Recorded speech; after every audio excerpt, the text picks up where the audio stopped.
Welcome back, everybody, to Ravenstar's Witching Hour. I'm your host, Solaris BlueRaven, and I'm here with my very special guest, Christopher Garetano. And are you with me, Christopher?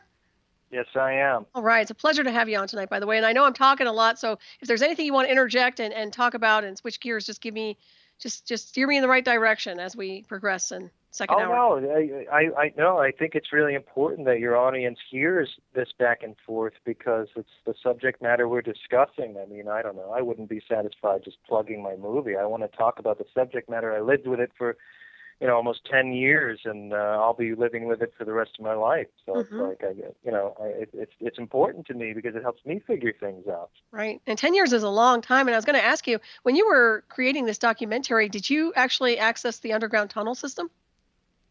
Well, a lot of people ask about that. It's not easily accessible, and if you watch the movie, you'll see we did our best to try and find entryways in, but those entryways are cemented. We're talking, 4 or 5 feet of solid cement poured in the entryways. You're going to need much more than a jackhammer to break through it. And I think a good deal of them are flooded with water, but it does exist. I just don't know to what extent. And honestly, after all these years, I've not really been able to come across anybody with a clear story as to what the geography is like inside those tunnels. I've heard so many stories, and then when I challenge someone and say, well, you were there? No, I wasn't there. My friend so-and-so was there. Well, let me talk to your friend so-and-so. Oh, I don't know. Maybe he wasn't there. And it's like, okay, I want to know who was there, how to get in there. One of the latest things I heard was that they would have to get diving equipment and go down, or a rebreather system. Yeah. So it's like I'm just curious as to what exactly is down there. Obviously, it was an Air Force base for sure. They were using this tunnel system to transport things covertly. So it's like until we find proof, and it's going to be difficult to do so. In Ghosts of Montauk, which I actually started shooting yesterday, the very first footage of it, we're going to go to Montauk with James Bruce, who appears in the last quarter of the movie. And we're bringing and I got this idea from actually being a host of a radio show I was on the other night. And, he brought the idea of possibly bringing a cadaver dog to the site. And I think it's a great idea. I don't know if it's futile or not, because my personal feel is that there are bodies there. They've been removed, especially after I've been talking about it on the radio. I mean, these people are listening. So, but if you look at recent news, and there's something called the Dozer School in Florida. Go look that up. They actually found corpses of boys that were murdered in this kind of orphanage-type situation. And, a lot of people believe, including James Bruce and myself, that if these things were going on, because this was happening somewhat around the same time, maybe these boys were part of a program over there in Florida, and that they were all murdered as part of the program, and now the bodies are being unearthed. So with that said, is it possible that there are some bodies over at Camp Hero? And James explained that there very well may be in a kind of a dry area, that it was like a dry marsh area that at one point was certainly a body of water. He claims that there's a strong possibility that bodies are in that area. So we'll go over there, or we'll just walk around Camp Hero with this trained cadaver dog, looking for corpses, or some kind of remnants of, they would be very old, of course, but I think these dogs are trained to look for that such thing. Oh, you'd probably find something. It's interesting. I talked about the ground penetrating radar. I don't know if you can use that or not, and if it's even acceptable in that area. But that would be interesting if we could access it and actually see what was really down in that tunnel system. And also, what comes to mind is a missile silo, and I don't know if they have any out there. But you said it was an Air Force base, so wonder if there's anything. Yeah, no. Well, they were shooting 16-inch guns, the cannons. I don't know where they were brought to. Maybe they're inside the I don't know. Maybe they're stored inside the bunkers or whatever. But I have some footage from National Archives of people loading shells, of activity at the actual Air Force base, old black and white, 16 millimeter film footage that I'm using in Ghosts of Montauk, most likely in the opening.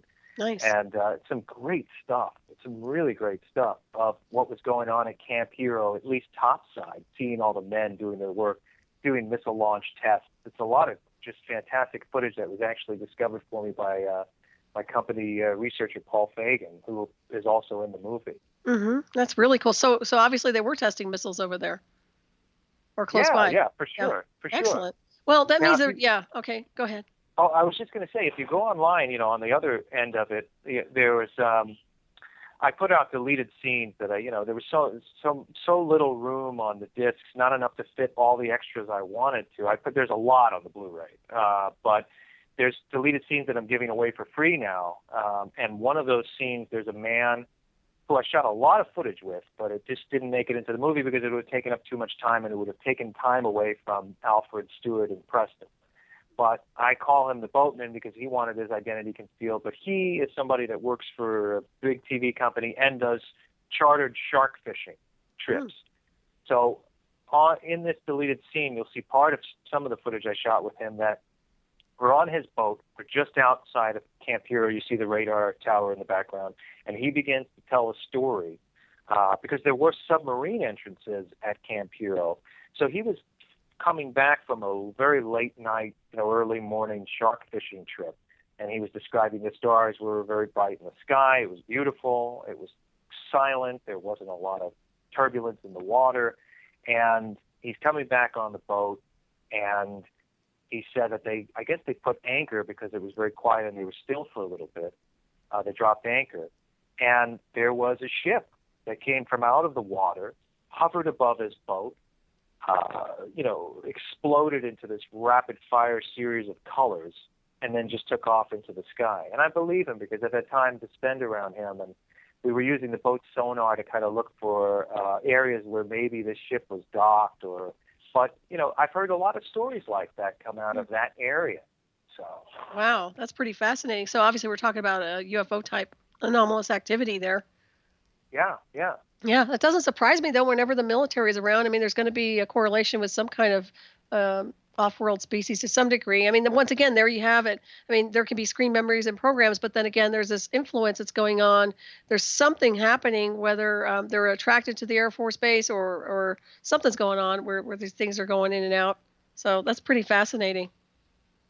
Yeah, it's a really interesting area. I think if all of these things are true that are being said, and that I've heard everything from Montauk being a very powerful area, and that's why it was chosen, and the quartz base, beneath the soil, and all of these things. Yeah. A lot of people believe that it's quite possible that there's a many-level underground base down there. The FBI had set up shop in town, right near the traffic circle. It's the largest building in town. The town of Montauk, that we have records that there was an FBI installation there. So interesting. I mean, it's not completely out of the ordinary. There was an Air Force base up the road, so I don't know if those things go hand in hand. But yeah, I don't know. Something is happening. Whenever the FBI's around, they're up to no good. Sure. Well, I don't know, but these are things we keep picking up on along the way, and of course, people keep coming out of the woodwork saying they were part of the Montauk Project, because if you recall, for almost 30 years, there was only really 4 people that said they were truly a part of it. So, publicly, it was really just Al, Preston Stewart, and Duncan Cameron. Right. I had Bernie Mendez on my show last week, and he claims that he sat in the Montauk chair. He wasn't a participant in Montauk, but he says he was out there. He said that he saw extraterrestrials and everything else. So I don't know if you want to connect with him or not. He's a little stiff interviewing, but interesting data. I mean, a lot of it strikes me as screen programming, but these people have been through some strange programs, and I don't even know if they come out half normal. I think it's a blessing if they do, to be honest. I think when you get through a program like that, you come out with your neurons firing in the right direction, then consider yourself blessed. Sure, and it's again like you don't want to disbelieve everybody. I try to not pass any judgment, and I try not to judge anybody that has a story from the get-go. I want to hear their story. That was the whole thing. I didn't believe Preston and Al in the very beginning. But I heard their story anyway. And Stewart, I didn't know what to expect. And then I met him, and it was quite a convincing situation, because Stewart isn't a hermit, and he, all the things that you were taught to classify somebody by, all these strange behaviors. I mean, Al, in one interview, like one moment he was telling me that vampires are real as we've known them in fiction, and they're trying to survive off of pig's blood, which very well may be the case. But before that, I was only used to that in the horror films, Salem's Lot and, all these other things that I was exposed to as a kid that I loved. And then all of a sudden you have this old man telling me, everything you learned in the horror movies is real, kid. Everything you learned in the Twilight Zone, it's all real. And what are you taught to do in that situation? Laugh and say, this is bull. I'm not, I don't believe you. But then I got to Stewart's, and a completely different situation. I was waiting for them to, send me the punchline in the beginning. I was like, when do you guys shut this off? When does this shut off? And it never shut off, and it hasn't shut off to this day. So that's why, it opened my mind to a lot of things, and I continued my research, because when you're around a bunch of, kind of very sound-minded people who are running their lives and taking care of their family and paying the bills and all the things you have to do to survive in this society. And then on top of that, they're, believing in things that you only knew previously in science fiction. It's quite a bit of a shock, and you have to make a decision. I really, part of my job as an investigator was to really observe and determine if these men were lying, to the best of my ability, because obviously we can't prove, at least not right now, exactly what happened, but we also cannot completely disprove it either. So, right. I had a lot of time to think about it. That's good. Well, they do live in an alternate universe. There's no doubt about it. I mean, anybody who works with these covert programs, even like Area 51, these guys live in another reality. It's a different universe. It's like what goes on here on the top of the illusion of what mainstream world is nothing compared to where they're at. And they've experienced a lot of things, but it's all technological based. I mean, it's all technology based, in my opinion. I think a lot of it is. I'm not saying all of it, but I would say a great portion of it is driven by an artificial intelligence program. And I think that when they compare their war stories, I think they're just comparing the programs that they were inducted into, insofar as the screen memories and the experiences they were being shown through this communication system. That's my own take, anyway. I could be wrong, but I would suspect that that's what's happening when they're rambling on about all these things that they're seeing in their heads, because they're only going to get what the projection system is showing them, or what it wants them to absorb, insofar as a memory, in my opinion. So it's quite fascinating, and it's very disturbing at the same time when you think about it. It's just... Sure, because it's confusing. It's confusing to a lot of people. Where, all right, a lot of people most people, I think, can swallow the idea of a mind control program and kind of secret factions of the government misusing technology. But then when you start to throw, this monster story in there that is honestly an amalgam of a lot of different science fiction movies. Even Preston himself said, we thought of the monster from the id, from Forbidden Planet. And, I'm very well versed in science fiction and horror films, over the past, 100 years or whatever, since it began, and even literature, of course, H.G. Wells. So whenever I hear them talk about certain things, I'm like, oh, that was in a Star Trek episode. Or this.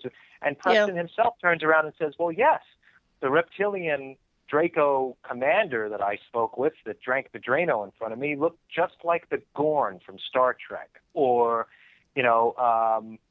Preston's reference to the monster from the id from Forbidden Planet. These are all science fiction references. Right. They're all screen memories. You know what it reminds me of? The CIA is notorious for inserting programs from scripts.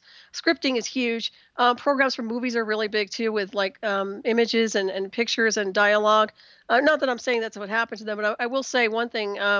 If they can, we are capable of manifesting at will our own reality. That's a state of consciousness. We all know that we can do this. We can create reality as we so choose. What they do is hijack that brain, and then they'll try to manifest reality for them on behalf of the target. And it sounds to me, in my assessment, just sounds like a psychotronic programming to some degree.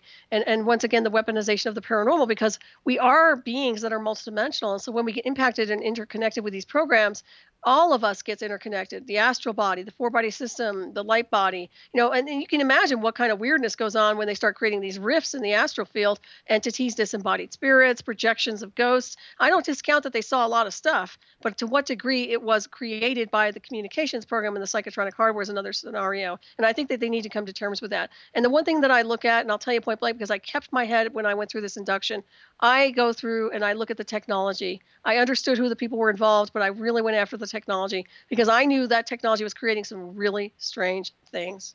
And that's where I stand with it. Well, I agree with you. I shot 2 series of interviews with Preston, one in '06 and one in 2013 when I I started on the new movie.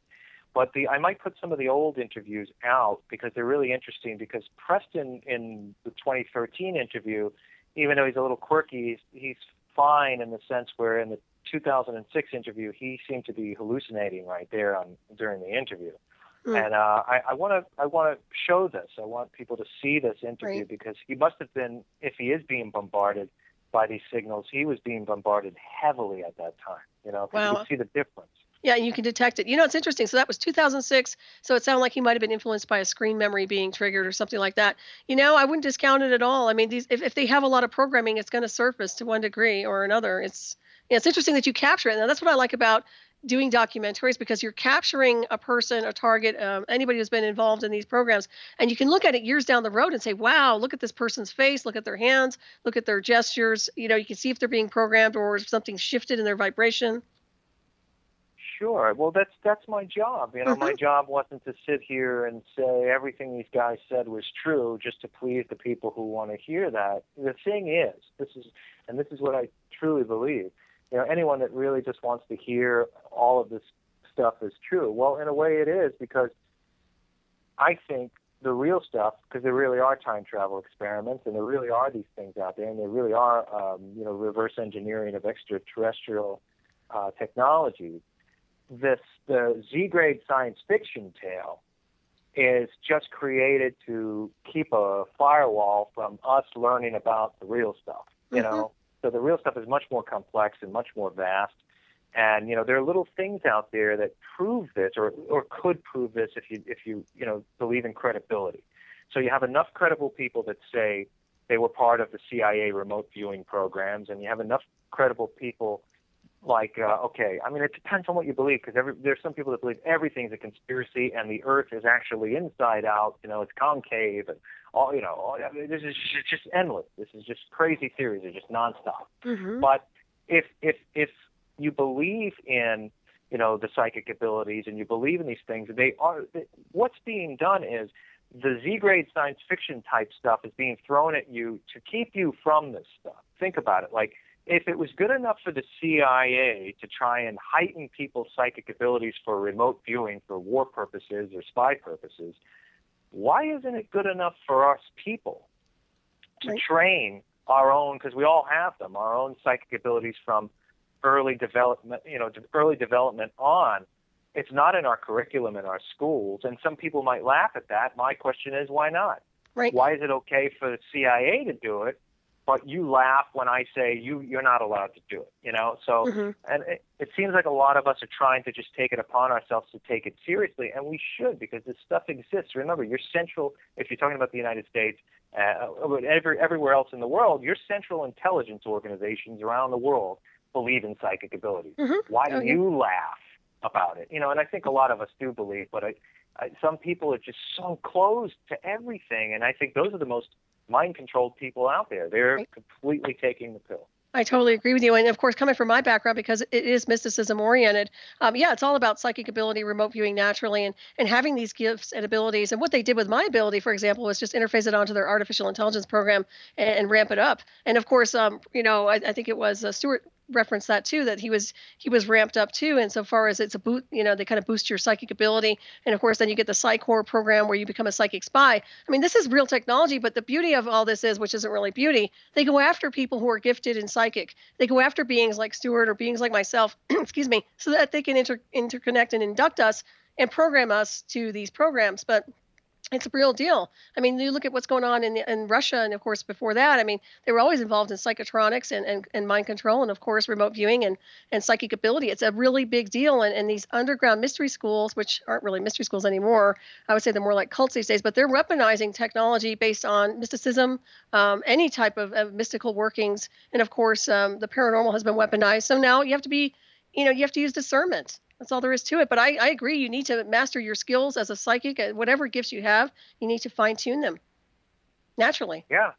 Well, that's why I feel, you know, because whereas these things have always been out there, of course, as you know, but now it seems to be out there on a mass level. People are acknowledging that we have these things, that these things do exist, and they're not there was a time, 30 years ago where it was either entertainment purposes only, some very small groups of people here and there that were taking it seriously, or it was in fiction. But now it seems, like I said before, that it's spilling over into our serious reality. A lot of people are taking it very seriously, and I think it's interesting, and obviously it's a progression, and I can't wait to see where it goes.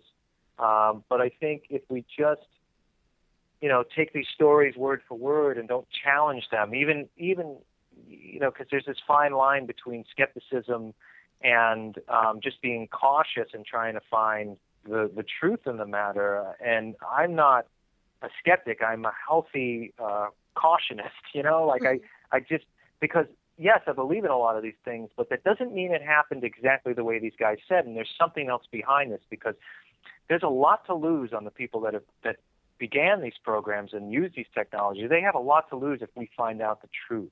And so there's some other veil in front of it that's concealing the solid truth. The one story at the end of my picture that Lee Spiegel was telling about Gordon Cooper, one of our first right stuff astronauts. Gordon Cooper said that he was going to be part of a time travel experiment when he spoke to Lee. Now, I don't know if he was just pulling Lee's chain, but I don't think he was, because Lee said he was deadpan serious, and why not? I mean, at the time, if we rewind back 100 years and say, if Gordon Cooper was staying there saying, hey, I'm going to, get out into orbit, and then eventually a new crew is going to go to the moon, it's like people would say he was crazy. So I think a lot of this stuff is very true. And I think there's a reason behind people writing this 100 years ago. I believe they were prophets. And I think, in a way we have to rewrite history, but somehow we have to get it organized and controlled in a way, regulated, because there are a lot of liars out there that claim they were part of these things, and we're getting a lot of false stories and disinformation. Right. Somehow we have to wrangle this thing together and kind of rewrite it, and I don't know who's going to make the decision to do that. I agree. Let's see where it goes next. No, that's really well said. And I think, well, I always go back to the basics. I go back to the technology. I look at the technology, and then I look at the testimonies, and then I correlate the information based on who was there.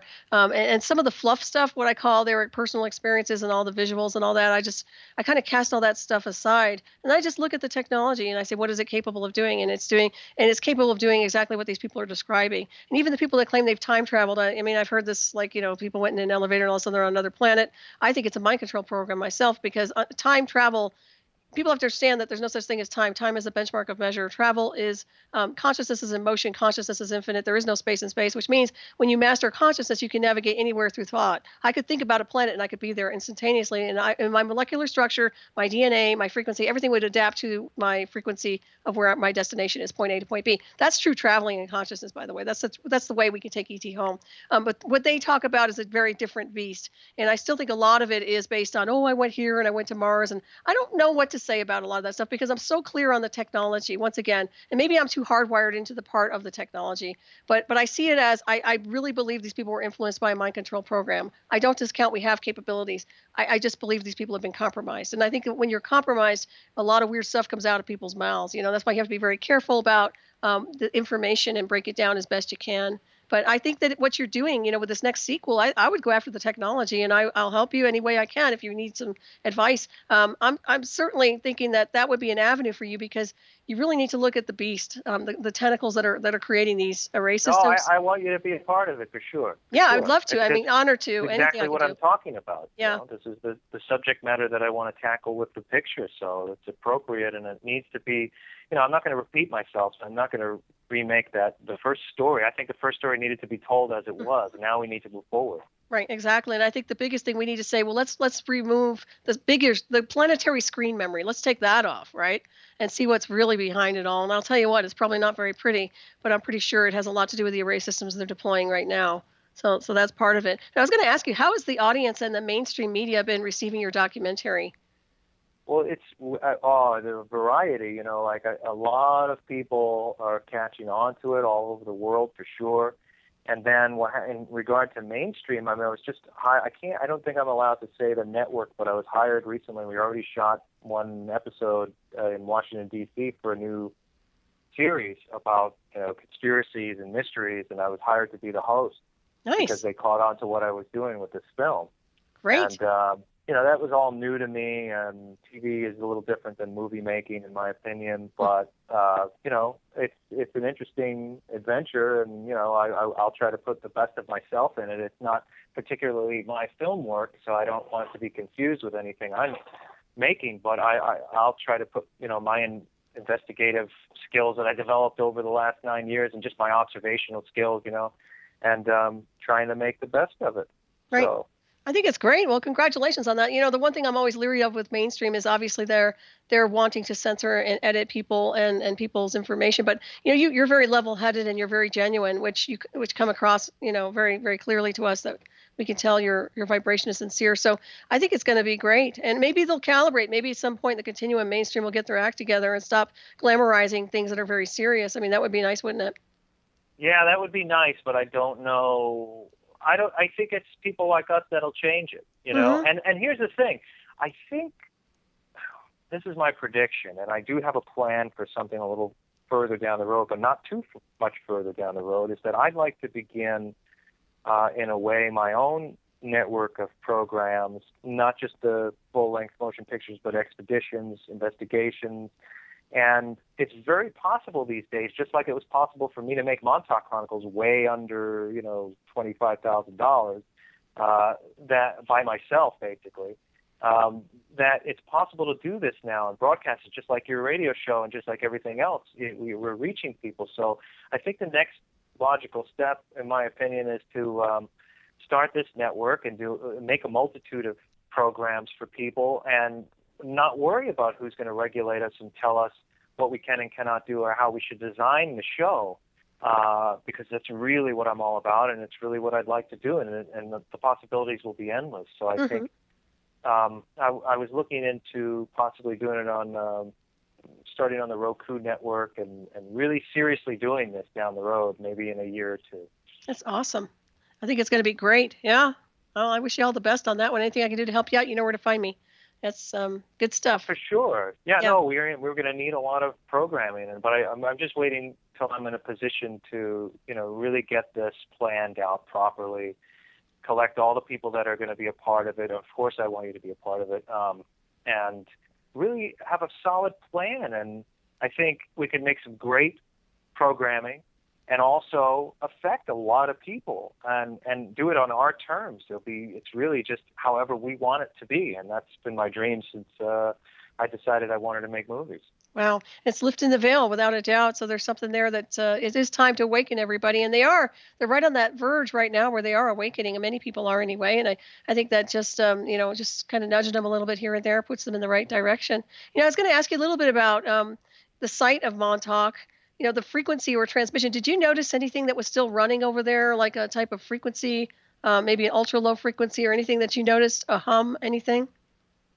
I did, and I didn't at the time. I didn't want to, and even when I was making the movie, I tried to not. There were a couple of things that happened that I tried to not sensationalize, like television tends to do so much. And I did notice an interference with the microphones when we would go near, let's say, the power station that was filled with water or things like that. I'm not exactly sure why it was happening. And then the boatman, when he took me around the ground, said that there's a couple of antennas and a couple of structures that should not be there, and he explained exactly why, and that the technology is new, and that there's no reason for it to be there right now. He said it's in full operation, it's working. And then it was 2:00 in the morning, late in the in the winter. In the dead of winter, and if anyone's familiar with Montauk, in the dead of winter, there's just nobody really there at all. And I was up at Camp Hero in the middle of the night shooting an astro time lapse, and I saw like this flashing green light coming from the base of the tower. There shouldn't be anything like that over there, but there was. And my camera at the time was being used for the astro time lapse, so I don't even think it would have shown up on the lens, particularly unless I was using it on the bulb setting or something. But this thing was flashing for a while, and I was just trying to observe exactly what it was. Then it just went away. It wasn't coming past the cliff, and it wasn't coming from the lighthouse, was on the opposite side. So I don't know what it was. It could have been somebody with a green light way back out there, but I doubt. There was nobody else out there that I could see outside of me and the deer at 2:00 in the morning in January. Mm-hmm. So, right. What about security? Do they have security there? They do, but security doesn't normally go hang out at the tower at night, and I didn't see any security during the time. That entire night, I think it took a few hours for each time lapse, and I was like, I didn't see any trucks, I didn't see anything. It was just me and my friend Eric at the time, who was in the film, and nothing was going on. And I was there alone a lot too. There were days I was there by myself, and it has an eerie vibe to the place for sure. But it could be like a self-generated atmosphere, because I'm expecting it to be eerie. I always went in there though, trying to remove that from my mind. Right. But yeah, there's some strange things that happen there, and there are other witnesses and stuff. It's just I had so much footage of this kind of thing that I would have to make a separate movie about it. So what I decided to do was now, I put as many extras as possible on the Blu-ray and DVD, but I'm giving a lot of these away, for people to check out online. So right now we have a couple of deleted scenes out. I will put some of this extra footage and some of the interview footage that I didn't show out there, for people to see. Awesome. Yeah, I encourage everybody to check it out. And of course, the best way to do that be on your website, right? Well, yeah, on my YouTube channel is Garetano, like my last name, number 7. You can subscribe to the YouTube channel, and then we put it up on our Facebook page, and the website has a lot of stuff on it too. So there's a lot of collection of media, a great collection of media and podcasts, radio shows on the website. Excellent. Yeah. Cool. Well, the antenna thing that you mentioned, that's interesting to me, that the antenna is a new thing. And it sounds like it's broadcasting or transmitting. Something's going on over there. Yeah.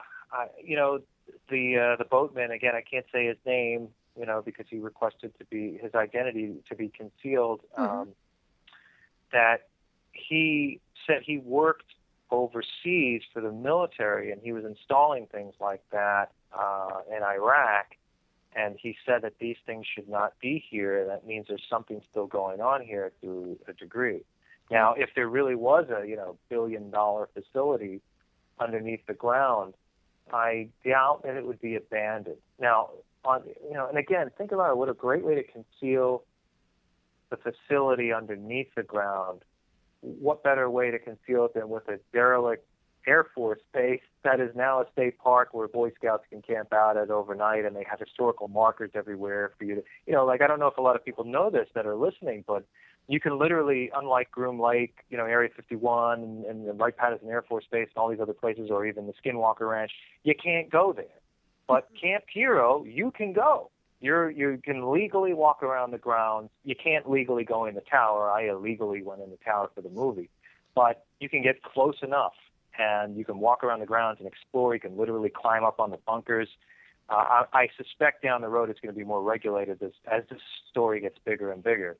Mm-hmm. But, you can go there and explore. You can take samples. You can do a lot of things. That's great. Yeah. It'd be kind of fun to go investigate if I was ever out that way, just to check out a few things, energetically speaking. What's interesting, when you talked to Al Bielek, did he talk a lot about the Philadelphia experiment?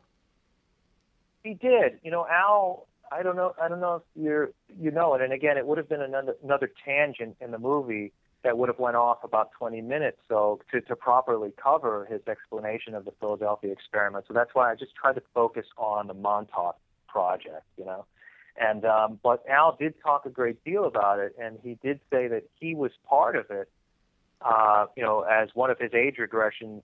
One of his first incarnations was a guy named Ed Cameron, and he was also brothers with Duncan back in that time period, and that Al claims he was on the Eldridge when it disappeared, and that the Eldridge itself disappeared in 1943, reappeared briefly in 1983 on August the 12th. And that's, Montauk Day. That's the day they crashed the project. Mm-hmm. So he was interlinking these two stories. But again, it's a story. I can't, how can we prove that the USS Eldridge appeared off of Montauk Point? As far as I know, there are no witnesses, or at least living witnesses, that saw the Eldridge show up and then disappear outside of Al. Right. So. Yeah, it's a very interesting story nonetheless. Well, obviously they were trying to get the ship to be cloaked through not visible to radar. And of course that probably went into another direction. But I don't discount anything. I mean, technology is very interesting, and I'm sure that there are ways to phase shift a vehicle, especially with their technology. We're probably working on something like that. But, insofar as what he's talking about with his incarnations, yeah, it's hard to prove these things unless we can look at photographs and see the correlation. What other things that come to mind are alters, and insofar as maybe taking a brain template of someone else's identity and then heterodyning it onto him, and then taking on that personality or that embodiment through that heterodyning. I know that sounds technical, but they can do that through cloning, EEG cloning. So I'm curious about, like you could take somebody at the death transfer, take their EEG cloning template and actually heterodyne it onto a person of today, and they'll have the characteristics and personality of that. They'll say it's like multiple personalities, but it'll actually be EEG cloning and heterodyning. So that's how that technology works.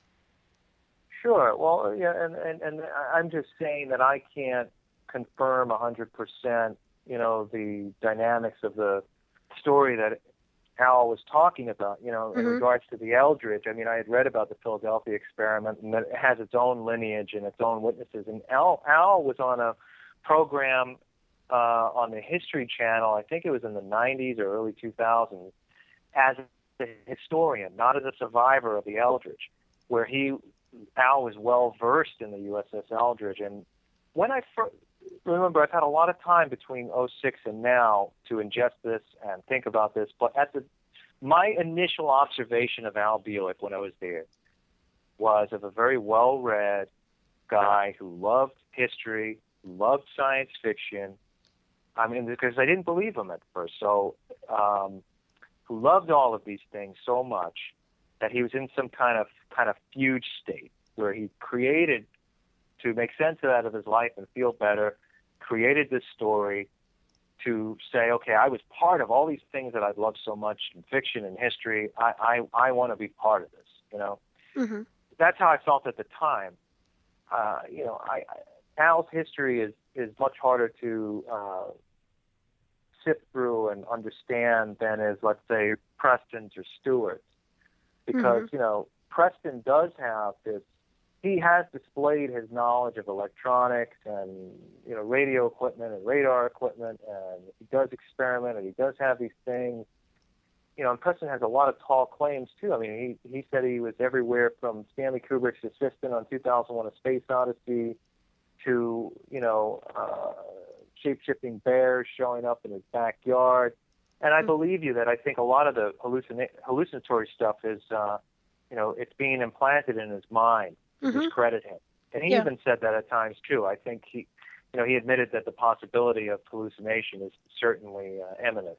Right. Yeah. It's the way the targeted energy weapon hits them. It's a psychotronic feed, and it will create all these different types of special effects and visuals and everything else. I mean, because we're naturally psychic, what they're doing is tweaking that natural ability we have and in creating these other types of visuals. That's why people have to be very careful. And even people who are into the occult and mysticism, they need to understand that there's technology out there that can actually magnify and distort some of their experiences through remote access. And I don't think people are aware of that. And I've talked to very, very adept people who think they're really all that bag of chips and a Snickers bar when it comes to the occult. And I'm telling you, man, none of them understand covert technology. So I just kind of try to cue them. But one thing I was going to ask you, what year did Al Bielek die? He died recently, or what year was that? 2011, I believe, okay, for sure. 2011. I was just curious. I met Al in '06, and he had already had a couple of strokes. So I think one of his last interviews, you could probably hear it on YouTube, it was just he was almost, his words were indecipherable because he had had another stroke. But I didn't talk to Al after I spent the 2 days around Fort Myers to speak with him then. I felt like at that time that I got enough from him. Unfortunately, I couldn't go back and interview him again because I didn't start the version that's out in the world now of Montauk Chronicles until 2013. So, Al was already gone. But he gave a great interview in the first place, and I shot so much of it that I could probably use a little bit of it for Ghosts of Montauk, even though, I want to go forward with this. It would probably be Al's references to the technology and I'll have new interviews with Preston and Stewart. I tried to interview Duncan Cameron, and he was interested for Montauk Chronicles, but we could never seem to get together, and I don't know what his thoughts are now on this whole thing. So. Right, yeah. I've tried to get a hold of him too for an interview. Excuse me. And he actually one time he was like going to do it and then he backs out and he gets kind of squirrely. I'm not sure what it is. I don't know if he gets triggered or if he gets I don't know. I don't want to overanalyze it, but it's interesting. Maybe I'll try to get him on too. But it's interesting. But when you interview all these people, I'm really glad that you took time to do this and spend so much time because it is a piece to the puzzle. And now you have a time capsule, you have a benchmark. And even if they're not 100% accurate and there are screen memories involved, we have information that we can decode now. And I think that's really big. Sure, and it has to start somewhere. And like what is it, 13 years or so, or it's hard to jam pack into 2 hours. Like if you really wanted a proper, and it wasn't honestly. There wasn't. I interviewed these guys a couple of times over, and in regard to the Montauk project, what you hear them talk about in my movie is what they've been telling for years. There's really not much more to it outside of technologies that you do not have in your hands. And if I spent an extra hour, it would be a 3-hour-long movie with an hour of esoteric technologies that none of us know. Okay, I just mean like in regard to the things they were saying down there and the terminology that Preston uses. It's just not movie material, and I'm a movie maker, so. Right. Well, I think I had a very great. It's first of all, you can go to YouTube and you can listen and look for any material on the Montauk Project. None of it beats this movie. I've had years to look through this, and I am personally the guy who sat with Preston Nichols, Stuart Swerdlow, and Alfred Bielik, and I know that this is the best. These are the best interviews so far with them. Mm-hmm. The most emotional, the most honest, and this is the most detailed account. It's more detailed than that first book that came out for sure, and it's more detailed than a lot of the other, as far as I could see, the interviews on YouTube that are just kind of rehashing a very biased point of view. In my case, I allowed these guys to tell a story, and that's my job. I'm a storyteller, and I wanted to present the audience with something interesting. So I think this is the best document so far, and my goal for Ghosts of Montauk is to make the next best document, the progression of the story, that my perspective and what I recorded and what I put out there. And I encourage, I know that the gentleman, I forgot his name, but who, actually I didn't forget his name, but who produced some of the early books and, that Preston wrote and Stewart wrote, he has a big problem with anybody touching the Montauk stories as if he made it up or something. Not Peter Moon, is it? Maybe that's his name. I don't know. I don't want to say his name. Okay. But I'm not going to give him that justification. But the people out there that want to make new movies on Montauk and want to conduct further investigations, I encourage them to do so. I think they should, and I think it's horrible that anyone's trying to monetize conspiracy. Someone's trying to take a copyright on a conspiracy. You can't do that.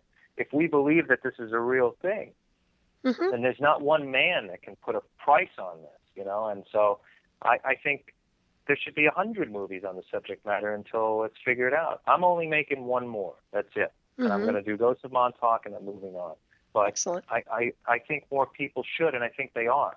So. Oh, I agree with you. No, I think that everybody has something to contribute each time it gets redone, especially if they know what they're doing. If they're researching and understanding, then they can elaborate on the scenery. There's no doubt about that. I encourage people also to start getting involved in decoding some of this stuff. I mean, look how far we've come. My goodness, I'm not a professional. I mean, I wasn't. Now I am. I mean, I'm an expert in this area because I've researched it and I've experienced it and I've become that. But literally, I mean, when I think back before all this stuff ever happened to me, this was like off my radar. None of this stuff was even close to what I was thinking when I was, 20 years ago. So. Yeah, no, again, it was very rare, the ideas that are put out there by Preston Nichols and Alfred Bielik initially, and then Stewart following up. This was their story, and I just don't think anybody should try and own it. It doesn't work that way. You don't I agree. own a piece of history. Almost sounds like censorship, or they're trying to handle sensitive data, or they're afraid something's going to leak out. That's what it sounds like to me, anyway. To me too, especially when the first book didn't touch any, it didn't touch on any point of the murders or anything. It just seemed like it was being nicely packaged into a fun little sci-fi story that you may or may not believe. And I think that was the biggest mistake, and I obviously think it was done on purpose. Right. But I, now the real story's coming out. no, I'm glad you put that real story out, and I applaud you for all the work you're doing. You do fabulous work, and also you touched on the Skinwalker Ranch. Are you going to do a documentary on that? Yeah, I'm talking about it with a couple of people, and we're discussing it and going back and forth. And if I have access to the right people, I'd like to do it. And if I could get access to the ranch, that would be beautiful. Mm-hmm. But I don't know if I'd like to tackle that subject matter with no, significant access to the people that live there and the NIDS scientific team and, possibly even getting on Bigelow's ranch. These are things that I'm trying to find out right now. And if I can get confirmation on those things, then I'm definitely going to do a Skinwalker movie because I think it's a great story. But there are so many things out there, though, so many stories that could be tackled and that would have a significant purpose and a great tale. Again, like my job as a movie maker is to tell a great tale, but I'm certainly not going to take something that, is a conspiracy and try and, change it around. I want to get the right story. I think the truth in things is so much more interesting than the fiction that can just be slapped together to make a buck, And those people out there, because those are the ones that are trying to own it and stamp out everybody else's opinion on it. So. Right. Yeah, they cover it up without a doubt. Yeah, it would be kind of interesting to get on that ranch. I wonder how hard it would be to get over there with Bigelow, unless you know him. Again, like I have a couple of insiders right now that are working on possibly getting some access for me, and I'll find out, I think, soon in the next month or so how much access I can get. I mean, I can make a really great movie never actually being on the actual ranch itself, because again, all the data, if I can get access to the data collected by the NIDS, the scientific team, the investigative team that was out there, if I can get access to them for interviews and access to their data, that's more than enough, because then I can just recreate a lot of the stories of some great cinema, right? And allow these guys to tell their story and show some of the data, and we don't exactly have to be on the ranch, but obviously, ideally, I would love to make it out there. Oh yeah, without a doubt. Well, it's interesting too. Once you get out there, I wonder how much of that is a paranormal, a weaponization of paranormal, or something else going on with who knows what stargates, or it'd be very interesting to see. What else comes to mind, and I'm really big on this, is the Mothman case. I'm really into that. I don't know if you ever thought about doing anything with that. Oh yeah, no, I love that story, and I think, again, like a lot of the programs I'd like to cover in the future would be somewhat saturated tales like that are out there, but I've never seen them really covered properly. Even something that's so saturated as a Sasquatch story. Like recently, I saw a really good documentary called, I think it's Bigfoot's Reflection. You can see it on Netflix. It was well done, and I think it's one of the best on the subject. It's a great documentary. But I think there is yet to be a proper, in my opinion, a really well documented proper investigation on that creature. I'm just torn because if we were to find something, I don't really want to give away its place, to tell you the truth, because then you're going to have every jerk and his mother running up into the hills to shoot one of these things, and I wouldn't want to be the guy responsible for that. So. Oh, I agree. No, I appreciate that too. I mean, there's a lot of weirdos out there, but it is one of those interesting cases without doubt. And of course, the Bigfoots get more and more clout. Actually, I was just when I was interviewing last week, Bernie, he was talking about underground. He was saying that he saw Bigfoots when they were drilling underground, when they were tunneling underground at the base over there at, I think it was Montauk, if I'm not mistaken. So once again, you have what he said, well, whatever, if these things are real, he encountered them. So, it's just. He said he saw a Sasquatch at Montauk? Yeah, several Sasquatch when they were digging, they were actually drilling down into the tunnels. Now, once again, you have to take this data with a grain of salt. I don't discount that we have different kinds of species, but I don't have, what kind of proof do we have? Don't have it, just somebody's word. I mean, the story that, again, like I've heard the junior creature described in many different ways. In my film, it's portrayed as this kind of Montauk energy, at the end, this kind of light being, this energy being that kind of is in and out of reality. But Junior was described as a Sasquatch at one point by Preston. So if someone claims they saw a Sasquatch down there, they might be referring to this Junior creature. Junior is also a product of that very first book. And again, I don't know if, many people are really reading that book, but there's a lot of silly stuff in there. And since that book, there have been much better documents, a lot of the things that Stuart Swerdlow put out, and later stories that Preston told, and of course my movie, and all these things that are kind of really touching on what may have truly happened there. But if you go back to that original book, it's really just like a little science fiction tale. And even in the beginning, they said, well, you can read it as fiction or you can read it as truth, whatever you feel like doing, and it's like, I don't know about that. Right. That's yeah. a little questionable presentation. Mm-hmm. Yeah, you kind of spoon feed it to people, and I like to either do things very technical or make a sci-fi. I don't like going in between the spaces of fantasy like that. That's just me, though. That's just the way I write. So yeah, I mean, Preston was telling the tale in smaller private circles about the kids being murdered, and I don't think that should have ever been omitted from the story. How dare you? How dare you just omit that from the story? I mean, is it because you're afraid you're not going to sell any books, or so I went head first into it and focused on that, because honestly, everything else is insignificant when hundreds of thousands of kids are murdered. And if I could have done anything to expose that situation, that's why I'm shooting another one. I mean, I put a lot of years into this thing because it occurred to me that there's a strong possibility that there were a lot of people murdered for this thing. Right. And if that's the case, it affects everybody here. So obviously, partially my job was to make a good movie, and then second, realizing over time that there's a strong possibility of mass murder here, and something needs to be done about it. So, I at least putting the idea and sparking the brain, which is already done, because there's a lot of people that is their focus, in the mind control program and all of those things. They're not, most people that I run into are not saying, yeah, I believe 100% in this little science fiction tale, and Junior ran around and tore up the base and all that stuff. I mean, it's right out of one of the multitude of movies that I saw growing up as a kid, or anybody else for that matter. And I just feel like that's the science fiction. And the truth is that a lot of kids were kidnapped and, murdered for the purposes of developing a mind control situation. Right. And it still goes on today in different formulas. I mean, that's the bottom line. There's child trafficking and all sorts of weird stuff that happens, and children disappear. A lot of nasty things go on. I think it was the Franklin cover-up that was one of those weird stories too, if I'm not mistaken. So disgusting stuff that's happened to children, and it gets shoved under the carpet. So it's good to bring these things to the light, because these children never had a chance to have real lives, and it's unfortunate and tragic.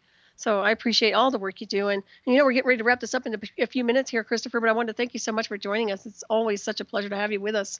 Thank you so much. I really appreciate it, and thanks for having this conversation. Oh, my pleasure. You're just wonderful to talk to. I can go on and on for hours with you. And also, so anybody wants to contact you, what's the best way to do that? They can go to my website at montauchchronicles.com, and there's a little button that they can hit to send message to Christopher, and just ask any questions you want to ask, and I'm happy to answer in the best timely manner. Excellent. And of course, your documentary is available on your site as well. Yes, it is. You go to the same site, montauchchronicles.com, or go to amazon.com, and you can order it. Yeah, that's excellent. So I really encourage everybody to pick up a copy. It's an incredible documentary. Very well done indeed. So I certainly appreciate that. Yeah, it's been awesome. And also I want everybody, thank everybody for tuning in tonight, and stay tuned for Shiny Side Out with David Dunger and Becky coming up next, of course, to sell you on tonight from Down Under, as they always do, with their wonderful show. So I guess we have a few minutes here. Is there anything you want to wrap up with? I know we've talked about a lot of things. We could have gone for many more hours. But is there anything in particular you want to address? Yeah, well, just really quickly. I mean, I'm just, for anybody that's been listening in the last 20 minutes or half an hour, I'm just really passionate about the subject matter. And along the way, I've encountered a lot of different personalities.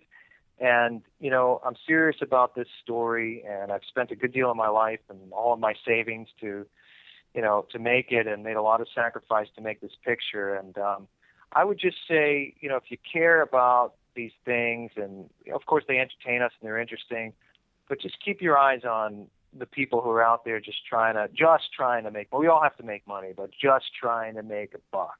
And I would say avoid them at all costs. and do your best to try and get the best information possible, and really pay attention, and and enjoy it at the same time. But a lot of these things are pretty severe. That's why I want to move on to other things that aren't so detrimental. Hmm. Right. Yeah, it's not a pretty subject, but at the same time, it needs to be addressed. That's all there is Yeah. to it. I mean, I'd like to talk about fuzzy bunnies too once in a while, but unfortunately, yeah, it's one of those dark, dark corridors we've walked through, I guess. But what's interesting is that there's no database of those children that were pulled into that program. I wish somewhere out there was a database. There must be somewhere. There must be a file somewhere of the names of those children that were taken in on those programs. Wouldn't you think? Yeah, well, I was doing some research in children that went missing during that time, and a lot of them have never turned up again. So there is a database of a lot of names. What gets really, it turns into a very sensitive situation, is that if you start broadcasting those names in a movie that is partially entertainment, and again, I can't help it. I'm a filmmaker. I'm not, I can't just slap a bunch of interviews and throw them on YouTube. I made a movie because that's what I do.